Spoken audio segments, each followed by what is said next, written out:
Jemi shumë të motivuar që Shqipëria do të marrë pjesë në lojrat mesdhetare. Për ne nuk është thjesht një turne, por një mundësi për të treguar karakterin, personalitetin dhe mentalitetin e futbollit shqiptar. E dim që grupi është shumë i fortë, Italia, Kosova dhe Algjeria.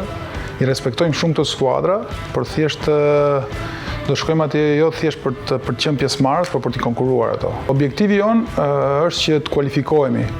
E dim që është e vështirë, por futbolli nuk fitohet vetëm me emra, me histori, por me organizim, besim dhe sidomos mbi gjithçka për të luftuar për çdo top. Lista është pothuajse komplet e re, le të themi, me çka ka qenë U21 dikur. Është një listë që janë lojtarë me ditëlindje shumë të vogël, 2007, 2008 dhe 2006, që do të jenë për sezonin tjetër me ekipin shpresa, dhe për ata është një mundësi e mirë për të treguar vlerat e tyre dhe për të matur me futbollin evropian, le të themi. Pavarësisht sepse nuk janë në gjendje, le të themi, optimale, sepse kampionati i kategorisë parë nuk ka filluar akoma, po unë mendoj që do të jetë një performancë shumë e mirë. Koha në dispozicion është shumë e vogël, sot është e mërkurë dhe ne luajmë ditën e shtunë me Italinë në orën 9.